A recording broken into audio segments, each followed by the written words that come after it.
Bonjour, capitaine Macready. Que puis-je faire pour vous?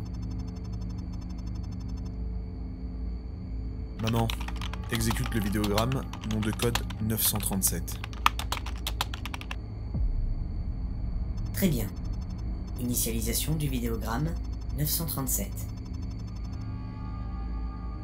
Bon visionnage, capitaine. La Weyland-Yutani vous souhaite un agréable voyage.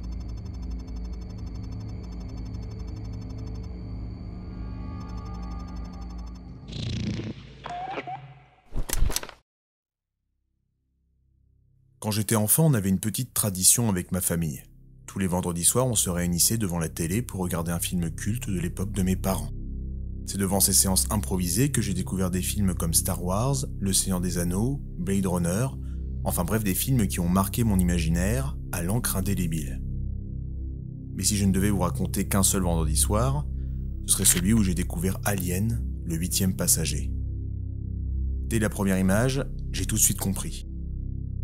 Ce fond noir étoilé, cette immense planète aspirant la lumière tel un trou noir, masquant l'horizon par sa présence et surtout cette étrange musique. Quand j'ai vu et entendu tout cela, j'ai compris que je n'avais pas affaire à n'importe quel film de science-fiction. Fini les introductions grandiloquentes et épiques de Star Wars, ici il y a quelque chose d'étrange, d'effrayant, d'insidieux. Il y a quelque chose qui se cache dans les ténèbres de l'espace. Une fois le visionnage terminé, j'étais choqué. Il y avait quelque chose dans mon ventre, quelque chose qui grandissait au fur et à mesure que je grimpais lentement les marches de l'escalier pour rejoindre ma chambre. Quelque chose de vivant. Une étrange boule de stress et de fascination commençait à envahir mon corps. Elle ne demandait qu'une chose, sortir. Ce que je vais vous dire, c'est que j'avais reçu un choc artistique en plein dans le foie. Pour moi, la SF, ça se résumait à des combats au sabre laser et des affrontements de vaisseaux spatiaux entre les gentils et les méchants. Alors vous imaginez bien ma stupéfaction. Quelques jours plus tard, la boule de stress était transformée en une faim insatiable. Une irrémédiable envie d'en apprendre plus sur ce film. Quel esprit malade avait pu concevoir Alien? C'est alors que j'ai découvert l'histoire de la conception de ce film. Une histoire encore plus exceptionnelle que celle présente dans le métrage. Et toutes ces recherches fascinantes m'ont mené 10 ans plus tard sur YouTube. Alors aujourd'hui, je vais vous raconter comment un collectif d'artistes a réussi à changer l'histoire du cinéma à tout jamais, et créer un monstre dont le mythe perdure encore aujourd'hui. Alors bonjour, bonsoir cher équipage, je vous invite à monter avec moi à bord de l'USS Nostromo pour découvrir les effroyables origines de la saga Alien, direction l'espace, là où personne ne vous entendra crier.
Notre histoire débute à Saint-Louis, dans le Missouri, en août 1954. La famille O'Bannon emmène leur jeune fils de 12 ans, Daniel, au cinéma. Le film choisi par la famille se nomme It, The Terror from Beyond the Space. Une série B vaguement horrifique qui raconte l'histoire du dernier survivant de la première mission de colonisation de la planète Mars, Edward Carothers. Il est sauvé par une mission spatiale de secours venue le chercher en urgence. Malheureusement pour lui, l'équipage de la fusée de sauvetage l'accuse du meurtre de ses confrères. Edward se défend alors en leur racontant une histoire totalement fantasque. C'est en réalité une créature extraterrestre qui serait coupable du massacre. Et ce que l'équipage ne sait pas encore, c'est que le monstre s'est faufilé à l'intérieur de la navette et qu'il va maintenant les traquer et les dévorer un à un. Cette histoire, elle va marquer le jeune Daniel et lui donner le goût de l'horreur et de la science-fiction. Et même s'il plongera plus tard dans les romans de Lovecraft, qui le fascineront bien plus, cette première expérience avec la peur spatiale restera dans sa mémoire. Bien des années plus tard, notre petit Daniel a bien grandi. Il se fait désormais appeler Dan O'Bannon et rêve d'une carrière de scénariste dans le 7e art. Il commencera à faire ses armes sur un métrage nommé Dark Star. Ce film étudiant de science-fiction comédie à petit budget est porté par un jeune réalisateur inconnu à l'époque, John Carpenter. Sur le projet, Dan est engagé comme acteur et co-scénariste. Dark Star raconte l'histoire d'un équipage de vaisseaux chargé de voyager dans le cosmos pour détruire des planètes instables. Lors du largage de la bombe 19, le vaisseau est endommagé et une créature s'infiltre dans le navire. Même si le film est une pure comédie, on retrouve déjà des éléments qui feront le succès de l'écriture d'O'Bannon. Néanmoins, malgré cette première expérience qui lui aura permis de faire ses premiers pas dans le monde artistique, la situation de l'artiste se dégrade peu à peu. Dan O'Bannon est fauché. Sans le sou et avec aucune commande de scénario en vue, il est obligé de dormir pendant plusieurs mois sur le canapé de son ami Ronald Shusett, lui aussi scénariste. Je n'avais plus du tout le moral. Ça s'est très mal passé après Dark Star. Quand j'ai écrit le script, j'étais au plus bas. Il fallait que je trouve un moyen de sortir de ce pétrin. J'étais bien décidé à écrire un script que quelqu'un m'achèterait. O'Bannon va alors commencer à écrire. Il souhaite remanier le scénario de Dark Star dans une version horrifique. C'est là qu'il va se remémorer sa découverte sur grand écran de It, The Terror from Beyond the Space, et ses nuits passées sous sa couette à lire les œuvres littéraires de Lovecraft.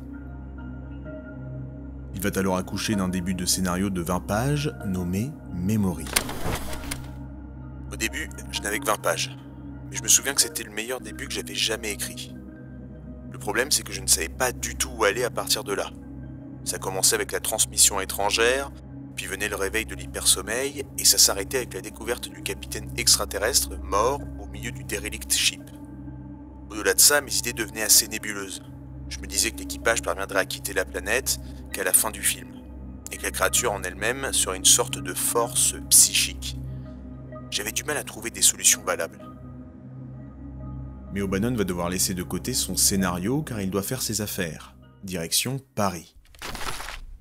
En effet, il a été contacté quelques jours plus tôt par le réalisateur franco-chilien Alejandro Jodorowsky. Le réalisateur de La Montagne Sacrée est en train de réunir une véritable équipe de choc dans la capitale parisienne. Il a récemment acquis les droits du roman Dune de Frank Herbert et compte bien l'adapter au cinéma.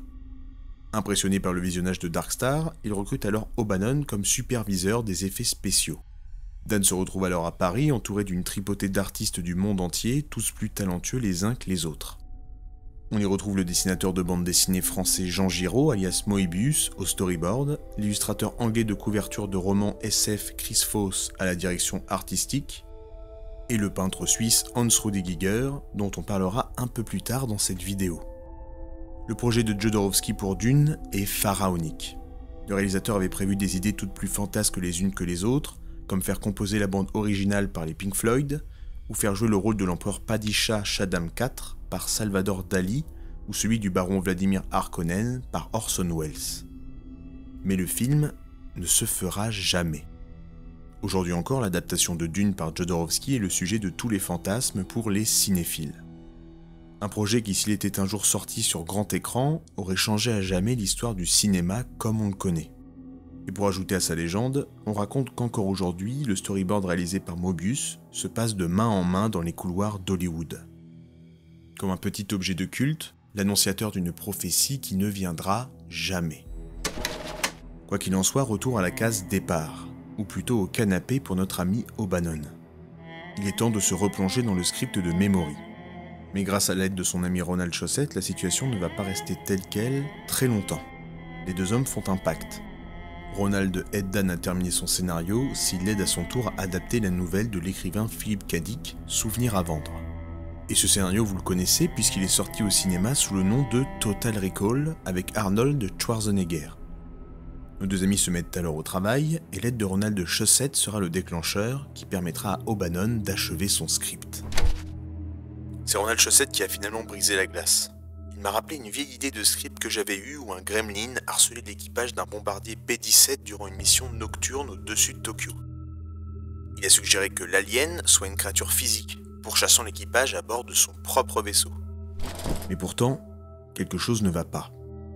Une nuit, il se réveille en sueur, et avec un horrible mal de ventre.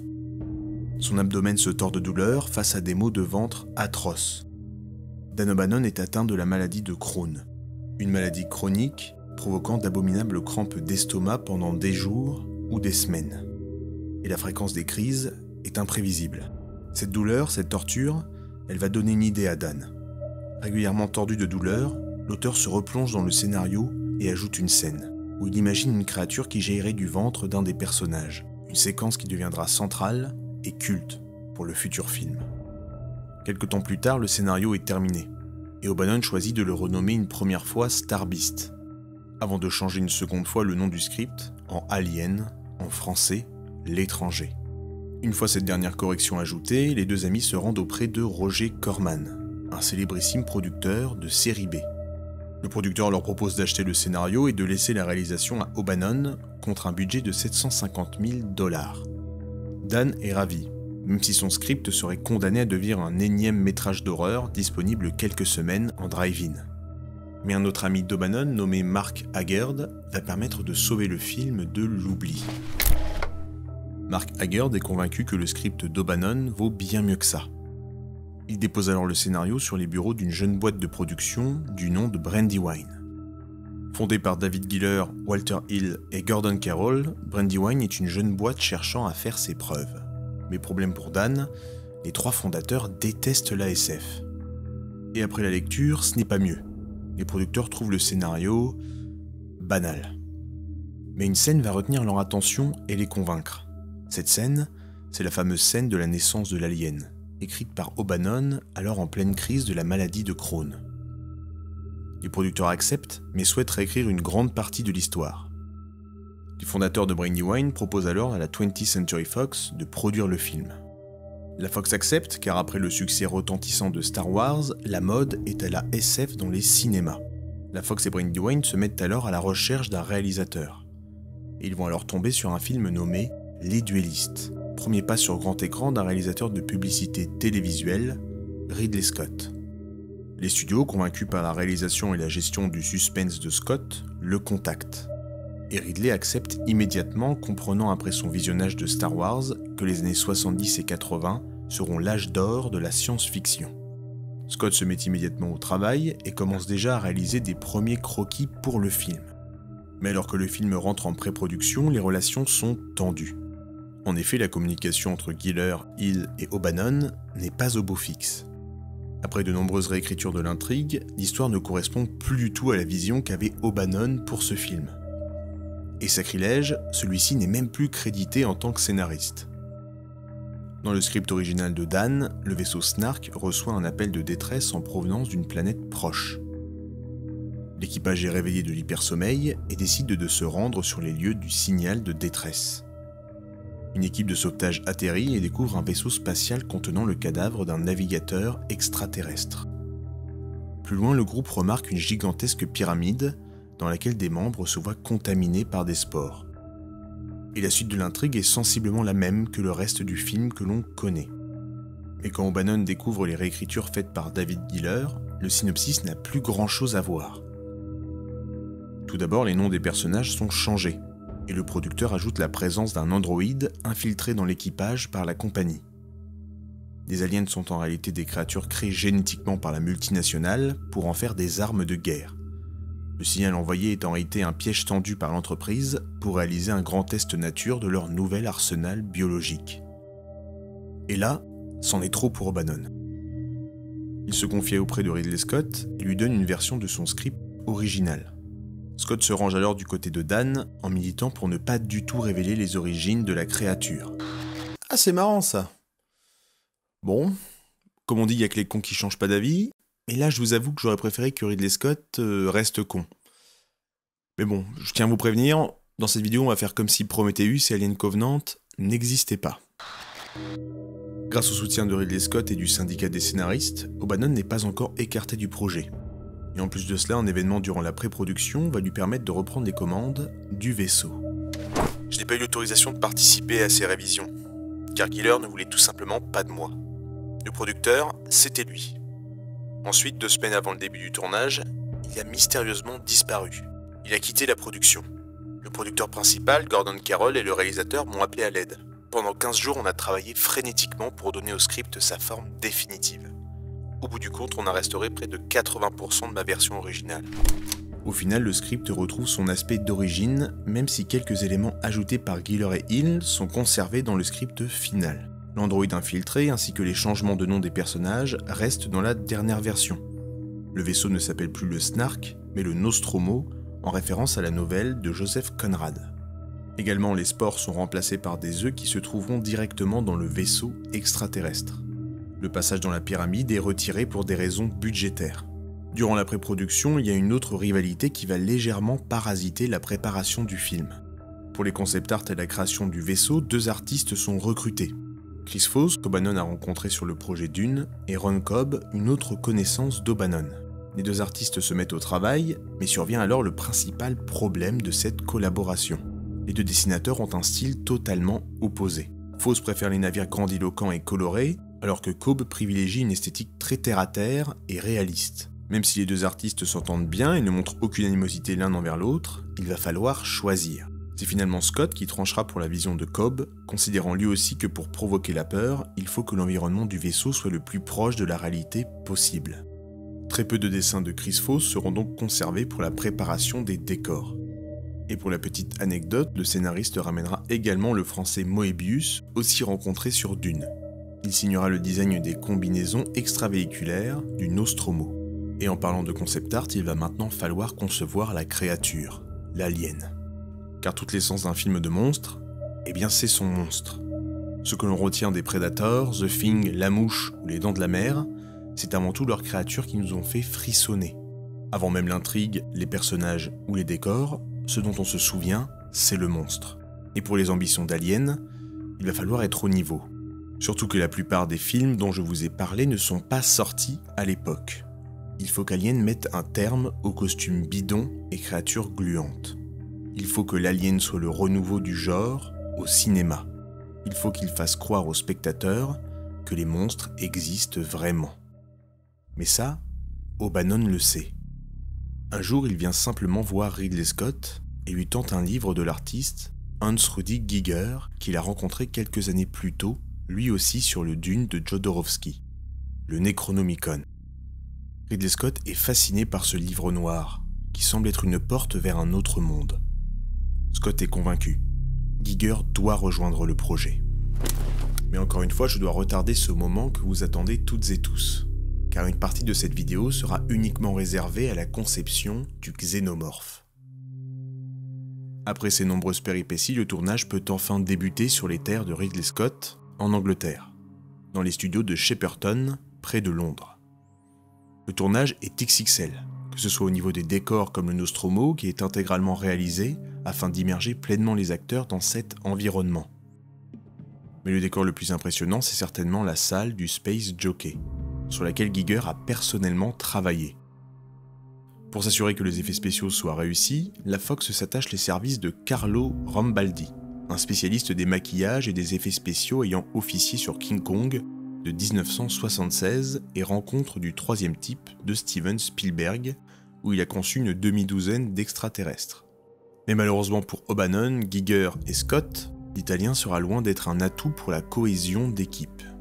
Et ça on le comprend bien des années plus tard, quand en interview le technicien se permet de s'attribuer la paternité de la créature, reléguant Giger au second plan.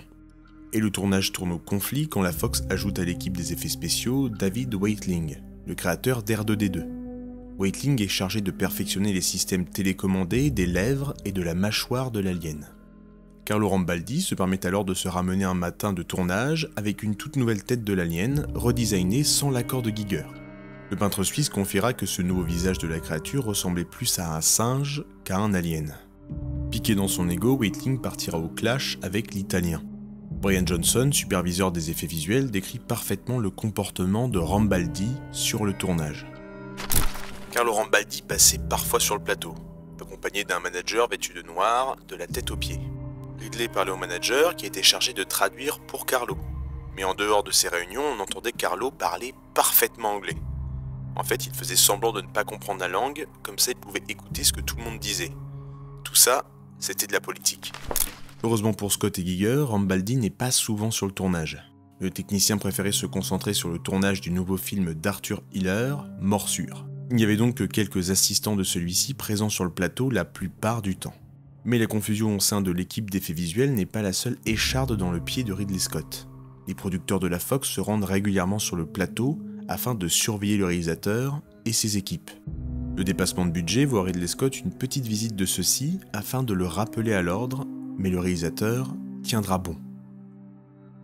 Comme vous avez pu le voir, de son écriture à sa réalisation, Alien n'a pas été de tout repos pour les artistes ayant participé au projet. Et comme vous pouvez l'imaginer, les membres du casting n'ont pas non plus été épargnés par cette aventure éprouvante.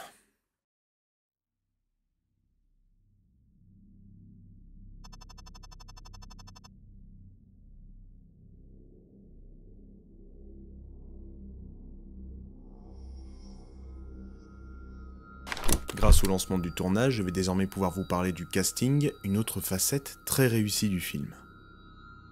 Car après tout, si nous vibrons lors d'un film d'horreur, c'est également grâce et à cause des personnages. On apprend à les aimer et on aime les détester. Ils sont notre boussole au milieu de ce chaos. Le catalyseur de nos émotions et de nos angoisses. Dans Alien, les spectateurs suivent l'histoire de camionneurs de l'espace à bord du Nostromo, un vaisseau cargo chargé de transporter une immense raffinerie spatiale. Les acteurs ne peuvent donc pas être des super-héros ou des stars, mais des êtres humains lambda.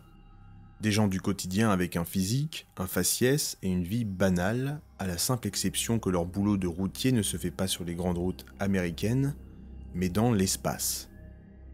Les comédiens recrutés sont alors de purs inconnus, n'ayant pour la plupart jamais fait ou très peu d'apparitions sur le grand écran. La seule exception étant John Hurt qui incarnera Kane avec une petite filmographie à son actif. Kane, c'est d'ailleurs l'un des personnages les plus intéressants de ce film. Alien met en place un procédé scénaristique précurseur, encore utilisé aujourd'hui dans nos séries préférées. Pour vous l'illustrer, je vais prendre comme exemple la saga Game of Thrones, alors attention au spoil. Dans GOAT, la série nous présente le personnage de Ned Stark comme le héros de l'histoire. Il est sympathique, c'est un bon père de famille aimant avec sa femme et ses enfants. Un seigneur juste et rigoureux cherchant toujours le bien de son peuple. En plus de cela, il est incarné par Sean Bean, un acteur déjà connu du grand public. Toute cette mise en scène est faite pour que le spectateur s'attache à lui et soit convaincu qu'il est le personnage principal. Mais tout ce procédé n'est là que pour une seule chose, vous choquer. Car au fil de l'intrigue, Ned Stark prend les mauvaises décisions. Et George R. Martin abat alors sa carte principale. Dans son univers, personne n'est à l'abri de la mort. Alors que l'on s'attend à ce que notre héros soit sauvé in extremis, la dure réalité le rattrape. Et c'est exactement ce qu'il se passe dans Alien. Lors de la sortie de l'hypersommeil, Kane est le premier personnage qui nous est présenté. En tant que spectateur, on le prend immédiatement pour le protagoniste principal de cette histoire.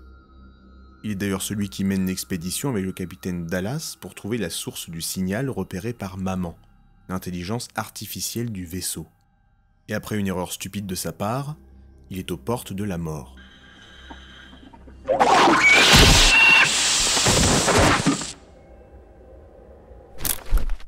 On craint alors pour sa vie et au moment où il semble sorti d'affaire, le film déclenche son piège.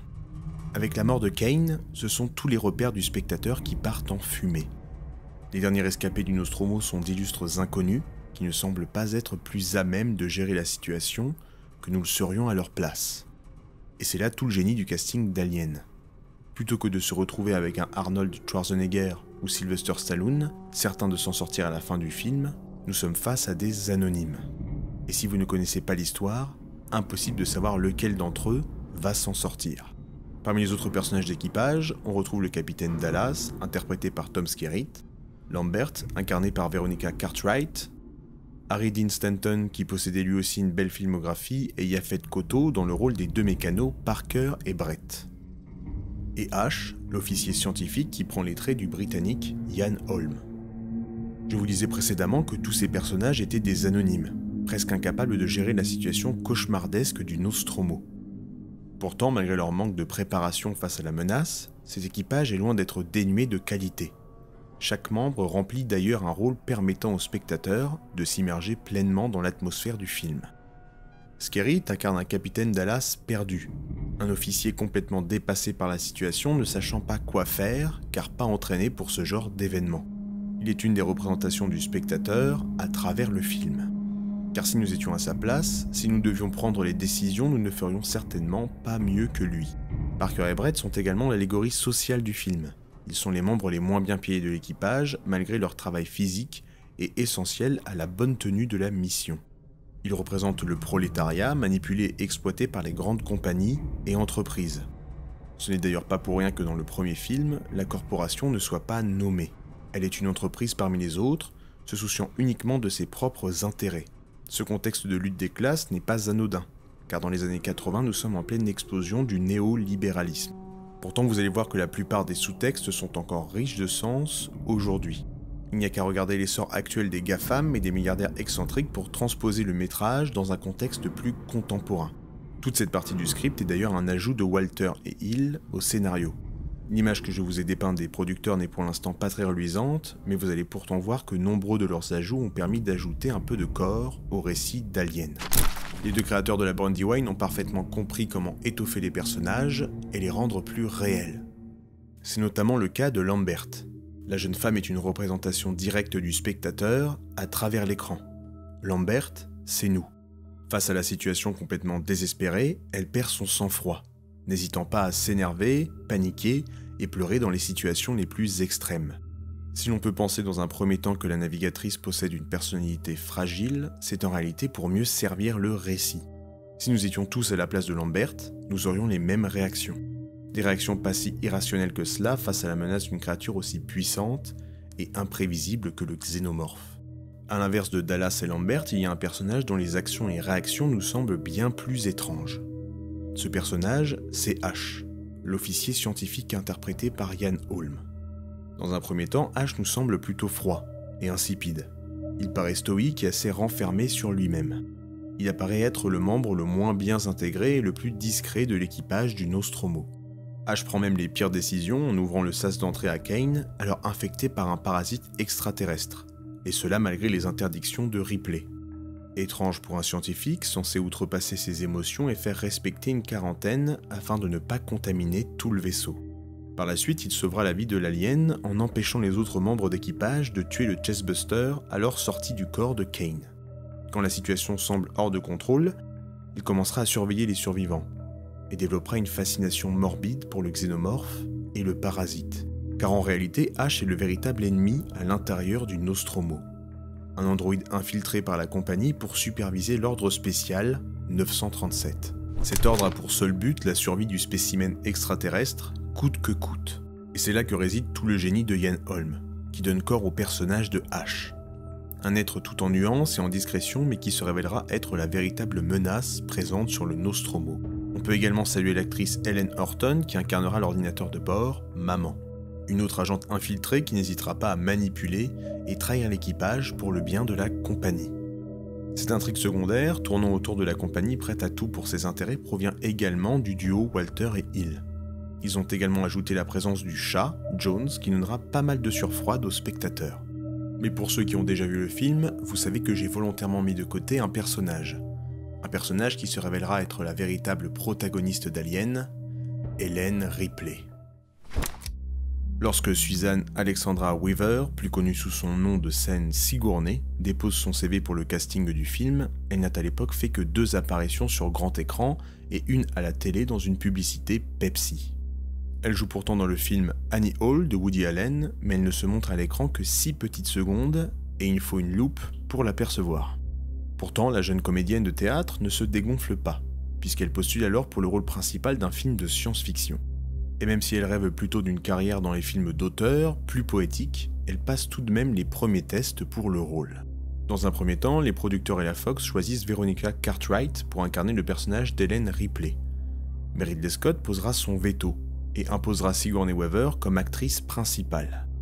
Et pour la petite anecdote, Veronica Cartwright sera convaincue d'avoir obtenu le rôle. Elle découvrira bien tard, lors des essayages des costumes, qu'on lui a en réalité attribué le rôle de Lambert.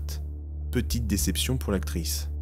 Et c'est donc Sigourney Weaver qui enfilera le costume d'Ellen Ripley pour une enveloppe de seulement 30 000 $. Et comment dire, ce n'est pas pour rien si ce personnage est par la suite devenu culte, tellement elle crève l'écran. Dans un premier temps, Ripley semble se fondre dans la banalité du quotidien de ces camionneurs de l'espace. Dans le premier segment du film, elle n'est pas plus mise en avant que ses collègues. Elle ne semble pas exercer un leadership particulier dans l'équipage, même si elle ne se laisse pas marcher sur les pieds. Mais si dans un premier temps le personnage s'efface, c'est pour mieux éclore dans la seconde partie du film. Alors que les membres du Nostromo se font dévorer un à un, elle ne cède jamais à la panique. On ressent pourtant toute la peur qui émane d'elle, mais son moteur principal, c'est le courage. Elle garde toujours la tête sur les épaules et prend toujours les bonnes décisions. Dès le départ, elle impose qu'on respecte les règles de quarantaine, et par la suite elle prend même la décision d'enclencher l'autodestruction du vaisseau pour en terminer avec la créature. Ellen Ripley est l'archétype ultime de la femme forte, une icône féministe au cinéma. Une femme à l'existence banale qui s'émancipera grâce à sa volonté pour devenir l'héroïne du film. Elle en aura bavé pour en arriver là, mais c'est ce qui la rend si attachante. Elle aura mérité l'amour du public et sa place de protagoniste principale.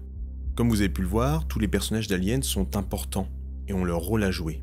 Il faut véritablement saluer les acteurs pour leur performance, car ils sont les premiers moteurs de cette réussite. Ils ont dû faire preuve de beaucoup de professionnalisme, car le script était assez pauvre concernant les relations entre les personnages. Tous les personnages et toutes leurs relations étaient écrites de façon très vague, et les gens du casting essayaient de choisir les acteurs qui pourraient apporter une certaine individualité au rôle. Mais le principal problème sur le plateau, c'était Ridley Scott. Ridley Scott est un réalisateur particulier. Jouer pour Scott, c'est accepter que le metteur en scène donnera toujours plus d'importance au résultat que la manière d'y arriver. Il est prêt à tout pour mettre en image son idée, et cela passe souvent par la maltraitance de ses acteurs. Durant le tournage d'Alien, Ridley n'hésite pas à créer des conflits et des tensions entre les comédiens. Il soufflera par exemple à Veronica Cartwright de donner une véritable claque à Sigourney Weaver lors d'une scène d'engueulade. Et pour moi, il n'y a qu'une seule scène qui montre l'indubitable fourberie du réalisateur anglais. Cette scène, nous en avons déjà parlé, c'est la scène du repas. Sur le tournage, la séquence débute. Kane commence à s'étouffer et se plaint de maux de ventre. Alors qu'il commence à convulser, les membres de l'équipage l'allongent sur la table et tentent de l'y maintenir. C'est alors que la cage thoracique de Kane explose. Ses collègues sont aspergés de sang et de son torse sort une immonde petite créature jaunâtre qui s'échappe immédiatement sous les regards effarés. Et bien durant toute cette séquence, les comédiens n'étaient pas au courant de ce qui allait se passer. En vérité, les visages tordus de peur que vous voyez sont les véritables expressions de peur des acteurs. Une scène qui aura marqué le public et les interprètes. Les acteurs n'étaient au courant de rien. Ils sont retournés dans leur loge. Ridley ne voulait pas que les acteurs voient toute l'installation. Simplement de vivre l'horreur sur le moment quand le bébé alien s'extirpe. J'ai envoyé une équipe à l'abattoir du coin pour y prendre un sac rempli de sang d'animaux. Ils sont revenus avec un sac en plastique rempli de foie, d'intestins, de reins et de poumons, tous les organes qu'ils pouvaient trouver. À la seconde prise, le sang a giclé et a énormément taché le t-shirt. Les acteurs étaient vraiment choqués, suffisamment pour que Ridley passe à autre chose, pensant être parvenu à capturer des réactions crédibles. Comme vous avez pu le voir, le casting du Nostromo a particulièrement souffert sur le plateau. Mais il y a un acteur qui en a particulièrement bavé. Un acteur que vous n'avez jamais vu à l'écran, mais qui endosse le rôle le plus important du film. Son nom, Bolaji Badero, celui qui porte le costume du xénomorphe. Et oui, car même si une grande partie du xénomorphe est composée d'animatroniques, il faut bien un comédien pour porter le costume. Dans un premier temps, la Fox pense à engager Peter Mayhew, l'interprète de Chewbacca dans Star Wars, ou la top modèle Veruschka von Lehndorff. Mais un jour, l'agent de casting, Peter Hardram, envoie une cassette contenant une publicité avec comme acteur Bolaji Badejo. Lorsque Ridley Scott aperçoit le Nigérian de 2,18 m, il sait immédiatement qu'il tient l'acteur qui incarnera le xénomorphe. Scott rencontre Bolaji et l'engage juste après la rencontre, et lui fait faire les premiers tests avec le costume. Mais incarner le monstre va se révéler être un véritable enfer. Tout d'abord, Bolaji suit un entraînement extrême pour muscler ses genoux, cuisses, cou et dos, qui seront les muscles les plus sollicités par le port du costume. Il prend également des cours de mime et de tai chi. Et ça, ce n'est rien comparé aux conditions de tournage. Bolaji doit porter un costume complet sous la chaleur étouffante des lumières. Le comédien transpire à grandes gouttes remplissant le costume de litres d'eau. Une grande quantité de vaseline est utilisée pour simuler la bave du xénomorphe, et clou de la torture, le comédien ne peut pas s'asseoir en raison de la queue imbriquée dans le costume de l'alien. Mais malgré toutes ces difficultés, Bolaji Badejo crève l'écran. Et le plus bel hommage pour sa performance vient de Tom Skerritt, interprète de Dallas. C'était quelqu'un de brillant, doté d'un instinct exemplaire. Mais je me souviens surtout d'une anecdote précise. Les gigantesques portes du studio se sont ouvertes, et Bolaji en est sorti entièrement costumé, excepté au niveau de la tête. Il discutait avec une costumière beaucoup plus petite que lui, et ils avaient une conversation vraiment profonde. Il marchait avec des tennis Adidas bleu vif, et sa queue était portée par un assistant à l'allure flamboyant qui portait une très longue écharpe, et un courant d'air soufflait à l'intérieur du studio. J'aurais aimé pouvoir photographier ce moment. L'écharpe qui flottait dans le vent, derrière ce type qui portait la queue de l'alien, c'était délirant. Et le plus fou dans cette histoire, c'est la passivité de l'acteur.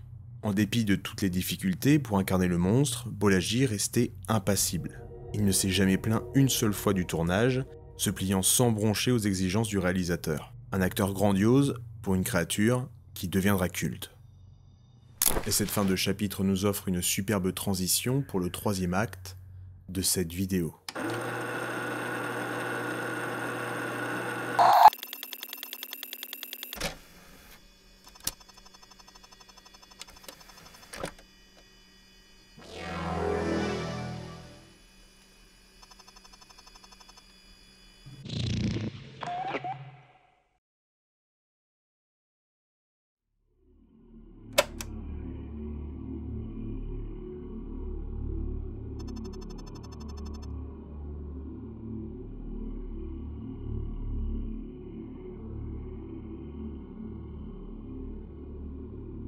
Si j'ai choisi de vous parler d'Alien dans cette vidéo, ce n'est pas exclusivement parce que c'est mon film préféré. Beaucoup d'entre vous m'ont demandé de faire un épisode sur l'artiste H.R. Giger. Néanmoins, je ne voyais pas passer après la superbe vidéo d'Alt236 sur l'univers artistique du génie suisse. J'ai donc trouvé un autre angle, un angle plus personnel. Giger développe un monde étrange et angoissant. Un univers où le mécanique et le biologique s'entremêlent pour former une chimère parfaite. Une chimère sensuelle, sexualisante et terrifiante. La fascination morbide nous oblige à plonger toujours plus profond dans cet enfer gothique. Un enfer dont il est difficile de ressortir, tant il est addictif. H.R. Giger a laissé une marque indélébile dans l'univers artistique moderne. Et c'est notamment dans le jeu vidéo que l'on retrouve le plus de références et d'hommages à son œuvre. On pourrait par exemple citer Scorn, Bloodborne ou encore Dead Space, rendant grâce ou s'inspirant fortement du travail du père du xénomorphe. Et si le jeu vidéo est devenu un média de référence pour tous les fans de l'artiste, ce n'est pas pour rien, car Giger a lui-même réalisé un jeu vidéo nommé Darkseid en 1992. Comme quoi aucun support ne résiste au peintre. Mais bien évidemment, si Giger a atteint une telle popularité, c'est grâce au cinéma. La rencontre entre Giger et O'Bannon se fait autour d'un ouvrage, le Necronomicon, un livre interdit renfermant des savoirs menant à la folie provenant de l'univers de Lovecraft. Un livre que s'est réapproprié le peintre suisse pour nous livrer sa vision de l'horreur cosmique et civilisationnelle. Le Necronomicon de Giger nous dévoile un univers torturé et baroque, Un univers qui a profondément marqué O'Bannon lors de son séjour à Paris. Comme nous l'avons vu précédemment, Lovecraft est également une des grandes inspirations de Dan, et les deux artistes ont pu se retrouver autour de leur passion commune de l'écrivain américain. Et lorsque Scott cherche un designer pour imaginer la créature du film, Dan O'Bannon vient simplement lui glisser le livre sur son bureau. Scott est immédiatement fasciné, et c'est en tournant frénétiquement les pages qu'il tombe sur le monstre de son film. Une page qui porte le nom de Necronomicon 4. L'artiste suisse est immédiatement engagé comme designer de tout ce qui touche de près ou de loin aux extraterrestres du film. Et c'est ce dont on va parler désormais, l'esthétique et la symbolique de l'alien dans le film. Notre première rencontre avec la civilisation inconnue de Giger commence avec le Derelict Ship. Alors que l'équipage avance sur la surface inhospitalière de la planète LV-426, il tombe sur la source du signal de détresse. Encastré dans une épaisse montagne brumeuse, une gigantesque épave de vaisseau en forme d'arc de cercle pointe ses deux extrémités vers le ciel.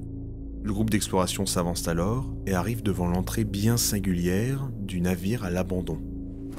Et c'est à l'intérieur que l'on trouve l'enfer biomécanique gigerien.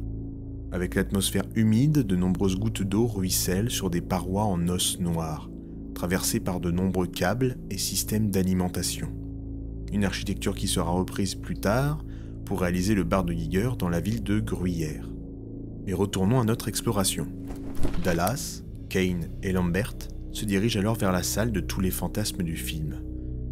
Le cockpit du Space Jockey. Le Space Jockey est une figure nimbée de mystère, le pilote du Derelict, et une créature de taille démesurée, hybride entre l'homme, l'animal et le biomécanique.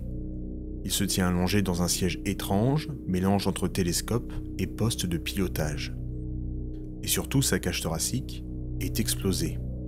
Un mystère qui, malheureusement pour les habitants du Nostromo, ne restera pas longtemps sans réponse. Pour l'anecdote, si le Space Jockey nous semble aussi grand, c'est parce qu'en réalité, les 3 petits astronautes présents sur ce plan sont en fait les enfants de Ridley Scott portant des combinaisons extravéhiculaires. Pendant des années, le pilote du Derelict fut la source de tous les fantasmes et théories autour du film Alien. À quelle espèce appartient-il ? Son corps semble avoir fossilisé avec le siège, alors depuis combien de temps est-il ici ? Pourquoi avait-il une telle cargaison ? Et quelle était sa mission ? Eh oui, car juste après cette découverte, Kane trouve une trappe menant à la soute du vaisseau fantôme. Il s'élance alors en rappel dans un énorme gouffre. En atterrissant, des lasers bleus et une épaisse fumée cachent un terrible chargement. Des œufs. Et c'est ici que nous faisons la rencontre du xénomorphe. Le xénomorphe est le prédateur ultime, avec un cycle de reproduction parfait. La première phase de la vie parasitaire du xénomorphe est l'incubation dans un œuf. Un œuf qui semble muet d'une volonté propre. Une fois l'incubation arrivée à son terme, la coquille s'ouvre, quand un porteur potable s'approche de lui. C'est alors que jaillit d'une membrane visqueuse la première forme vivante de la créature, le facehugger. Le facehugger prend la forme d'un arthropode de couleur chair. Sa méthode de chasse est simple, trouver un hôte vivant, le prendre en embuscade et agripper ses longues pattes au crâne de la victime et l'étrangler avec sa queue.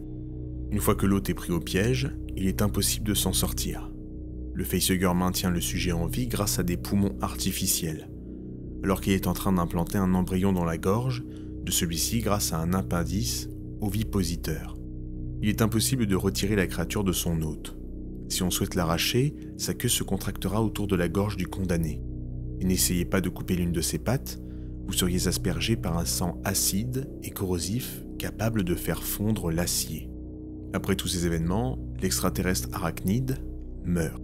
Il a rempli sa mission, introduire un embryon de xénomorphe dans le corps d'un hôte bien portant. La troisième étape du cycle de vie de l'alien est très certainement la plus spectaculaire. La saga lui a donné le nom de Chestbuster, le casse-poitrine. Après sa rencontre pleine d'amour avec le facehugger, la proie se réveille. Il est alors pris d'une faim insatiable. Le sujet cherche alors à consommer un maximum de nourriture. Une fois qu'il est bien nourri et que l'embryon est arrivé à maturation, il est temps de faire une entrée fracassante. Le sujet se met alors à convulser, et sa poitrine est prise de spasmes. Il hurle et des râles provenant du fin fond de ses entrailles se font entendre. C'est alors que le chestbuster jaillit, explosant la poitrine du porteur. Une fois sorti, il doit alors prendre la fuite pour débuter sa mue, la dernière étape du xénomorphe. Xénomorphe est le nom donné à l'espèce de l'alien, mais c'est également le nom de la forme adulte du monstre. Il provient du grec xéno, l'étranger, et morphe, la forme étrangère donc. Après plusieurs mues, le chestbuster évolue et grandit pour atteindre l'étape finale de son évolution. Il devient alors une créature humanoïde à l'esthétique biomécanique typique de Giger. Le xénomorphe possède de nombreuses armes faisant de lui le prédateur spatial ultime. Tout d'abord son camouflage. Sa peau noire et sa forme biomécanique lui permettent de se dissimuler dans les coins sombres d'un vaisseau ou d'un bâtiment. Il peut alors surgir et découper en pièces sa victime grâce à des griffes acérées ou sa queue tranchante comme une épée.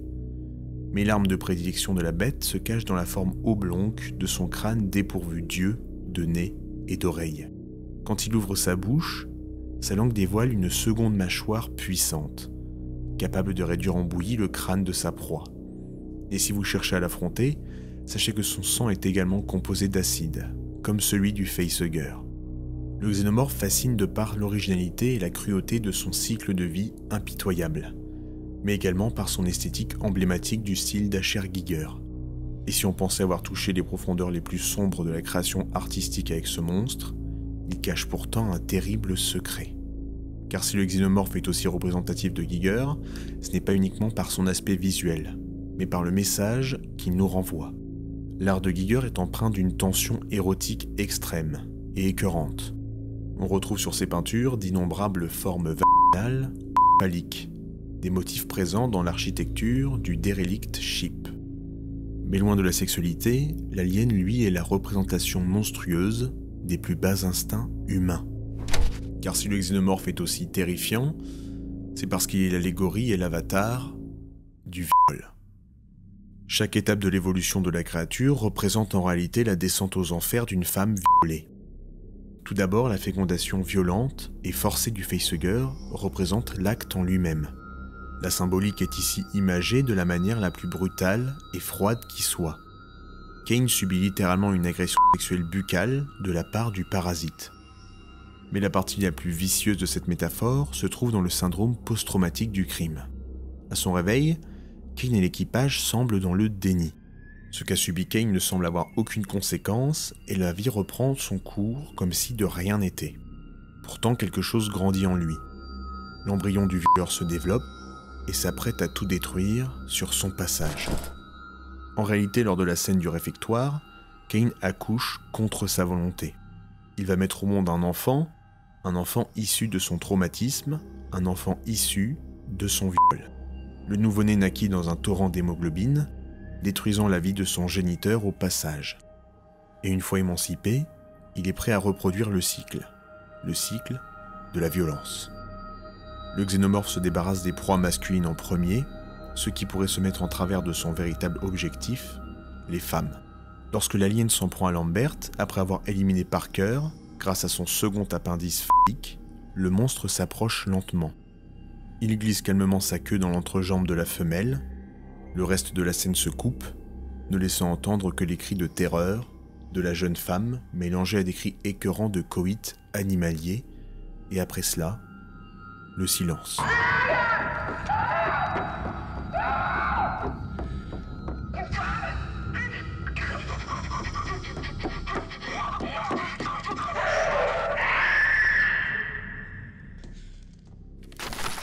Lors de son ultime affrontement avec Ripley, la créature s'est introduite dans le vaisseau en se cachant parmi les câbles d'alimentation.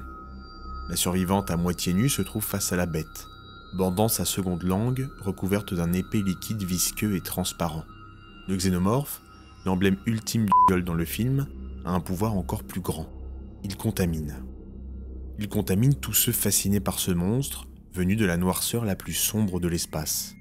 Dans un premier temps, la compagnie évidemment, mais également Ash, qui révèle sa véritable identité d'androïde en agressant sexuellement Ripley en tentant de l'étouffer avec un magazine Playboy. Le xénomorphe est contagieux, car en tentant de sauver l'animal, Ash fait ce que la bête attend de lui, il reproduit le cycle. Un survivant qui n'est pas souillé par la conscience, le remords ou les illusions de la moralité. Alien n'est pas un simple film de monstres. Tel Kane, il porte en lui une atrocité, un message sur un sujet encore bien réel de nos jours. Il prend alors les traits d'une bête aussi noire que le gouffre de l'âme humaine, et aussi dangereuse que sa véritable nature. Le xénomorphe n'est pas une énième créature en costume latex mise là pour chasser les personnages du Nostromo. Il est l'allégorie et le message du film. Et si nous laissons le mal se propager, et pire que cela si nous le supportons, il nous dévorera tous, qui que nous soyons. Et face à une telle épreuve, je ne peux mentir sur vos chances de survie. Mais vous avez ma sympathie.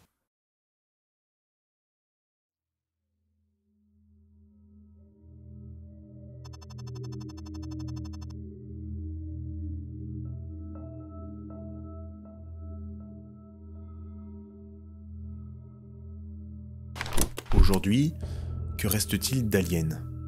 Que reste-t-il de ce groupe d'artistes qui a réussi à produire un tel film culte ? À sa sortie, le film est un raz-de-marée qui envahit les salles de cinéma du monde entier. Et même si les critiques des grands journaux ne sont pas au rendez-vous, il aura conquis le cœur du public complètement bouleversé par la proposition artistique innovante. Quelques années plus tôt, les spectateurs auront vibré au rythme de la fresque galactique de Star Wars, mais en 1979, ils ont été terrifiés par l'horreur spatiale d'Alien. Plusieurs retours du public marqueront au fer rouge la légende noire du long métrage. On raconte que durant les séances, des spectateurs s'enfuyaient de terreur, ou couraient pour aller vomir aux toilettes tellement le film était éprouvant. Après un tel succès, la saga verra naître de nombreuses suites, plus ou moins appréciées par les fans, et le xénomorphe rentrera au panthéon des grandes créatures du 7e art. Pour beaucoup, le meilleur épisode de la saga restera le très bon Aliens, suite directe du 8e passager, réalisé cette fois par James Cameron. Mais aujourd'hui, le mythe connaît ses heures les plus sombres. Ridley tentera de retourner aux origines de la saga, mais l'essai se révélera médiocre, voire une tache noire pouvant gâcher l'histoire de la franchise pour plusieurs fans. Attendons de voir ce que nous proposera Disney avec sa série et le prochain film Alien Romulus. En espérant que la firme aux grandes oreilles ne sabote pas une autre œuvre culte de la science-fiction, en nous réservant la même soupe de fanservice que d'habitude.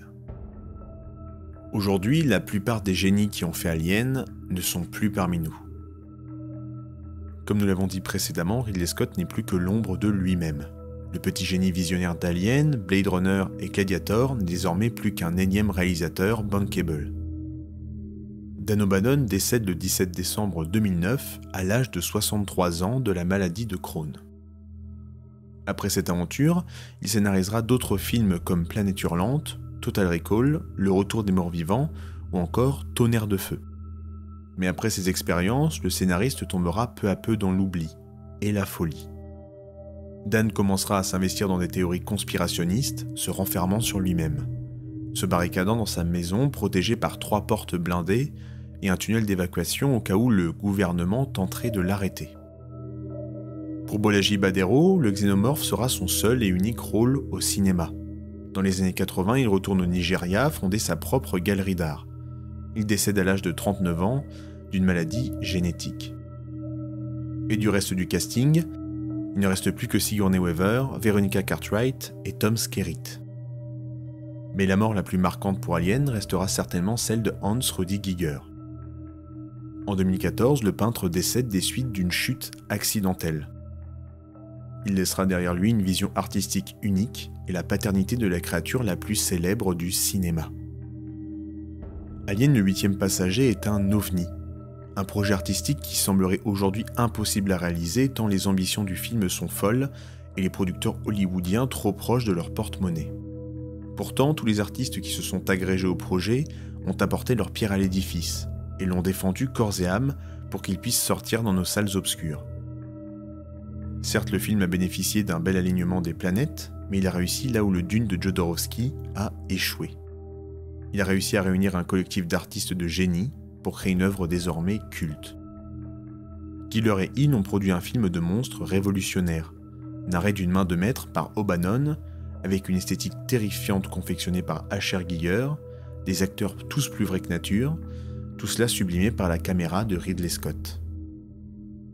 Tous ces artistes sont parvenus à mettre en image un film de monstres glaçants avec un sous-texte encore plus effroyable. Et c'est pour cela qu'Alien le 8e passager est mon opus préféré de la saga, parce qu'il est cette anomalie, cette improbable réussite qui fait que je peux aujourd'hui vous raconter une si belle histoire. Entendons-nous, j'adore les autres volets de la saga. Mais pour moi, Aliens et Résurrection n'ont pas réussi à recréer ce sentiment de mystère et cette fascination étrange pour le xénomorphe. Alien 3 est certainement mon second épisode favori car il continue la route tracée par son géniteur. Et lui aussi possède une histoire de production parfaitement éprouvante, alors si vous voulez que j'en parle un jour, n'hésitez pas à me le faire savoir. Aujourd'hui, la période est bien sombre pour les fans de la créature. Néanmoins, reste en moi un espoir qui veut qu'Alien renaîtra de ses cendres pour révolutionner encore une fois l'horreur au cinéma. Mais en attendant qu'on se retrouve sur la chaîne pour en parler, je ne peux que vous inviter à découvrir ou redécouvrir ce chef-d'œuvre du 7e art. Et en attendant, je n'ai plus qu'à vous dire à très bientôt pour un nouvel épisode des sombres histoires de l'art.